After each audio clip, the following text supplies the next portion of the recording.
ada juga pelajaran tentang cinta dan negosiasi keduniaan. Kalau ini istilah dari saya ya. Jadi ini mungkin tepatnya cinta yang masih punya syarat. Cinta yang tidak murni. Ada kalimat yang menurut saya bisa kita telaah. Jadi kalimatnya seperti ini. Biarpun permintaannya misalnya diterima orang, lantaran uangnya banyak. Kalau begitu pertaliannya dengan hayati, bukan pertalian hati, tapi pertalian harta. Harta boleh banyak dan boleh habis. Harta yang banyak bukan menimbulkan cinta yang murni dalam hati kedua belah pihak, tetapi semata-mata menimbulkan congkak dan takabur. Bila mana harta itu ditimpa krisis, turun jumlahnya, maka turunlah pula derajat penghormatan kedua belah pihak. Kalau dipertalikan oleh perasaan sama-sama beradat, maka inilah pergaulan yang terlalu mementingkan diri seseorang. Si laki-laki tidak hendak mengalah dari derajat kebangsawanannya.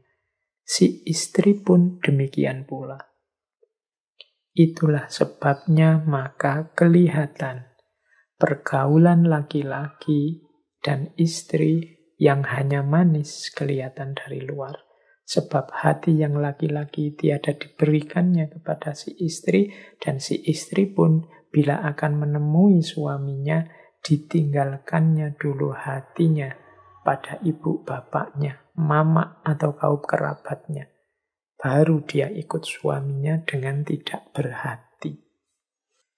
Oke, jadi ini pelajaran dari Buya Hamka tentang cinta yang tulus. Cinta itu pertukaran dua hati. Hatimu, hatiku. Tapi ada, kalau ini mungkin narasinya berhubungan dengan pernikahan. Karena ini, kalimat ini bisa kita temukan tentang komentar terhadap pernikahannya Hayati dan Aziz. Secara umum memang alasannya dua. Yang pertama karena harta. Aziz ini anaknya orang kaya raya. Yang kedua alasannya adat. Level kebangsawanannya setara. Nah, Hamka mengomentari kalau cinta alasannya hanya kesetaraan harta, ya nanti kalau hartanya habis, penghargaannya pasti berkurang. Laki-laki menikahi seorang perempuan karena dia perempuan kaya, ya nanti kalau kekayaan perempuan ini menyusut atau habis, ya penghargaan laki-laki kepada istrinya pasti akan turun. Demikian juga sebaliknya. Kalau hanya karena harta seorang perempuan mau dinikahi, ya nanti di titik ketika hartanya habis bangkrut, nilai suami ini di mata perempuan akan jatuh. Ya karena harta barang fana, barang sementara.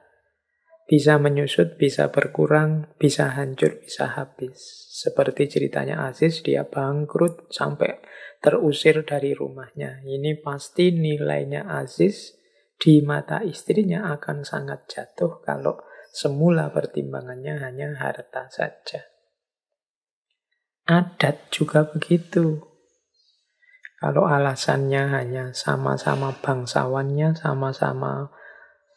mungkin sama-sama pejabatnya, mungkin sama-sama orang kelas tinggi, itu yang dicari, ya sudah, yang menikah ya kebangsawanan dan jabatannya.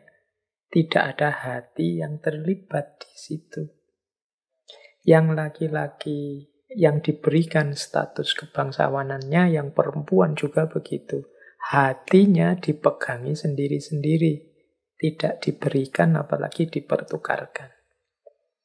Inilah, kata Hamka, yang jadi sebab Banyak pernikahan kelihatannya manis di luar, tapi di dalam rasanya hampa. Mengapa kelihatan manis di luar? Karena menjaga gengsi kebangsawanannya, menjaga gengsi statusnya, biar tidak kelihatan. Tapi di dalam kehidupan bersama rasanya hampa. Biasanya terus kalau ada masalah sedikit saja terus rame berpisah. Ini cerita-cerita seperti ini kan banyak. Awalnya adalah kata Hamka karena tidak ada pertalian hati, tapi pertalian harta atau pertalian status jabatan kebangsawanan.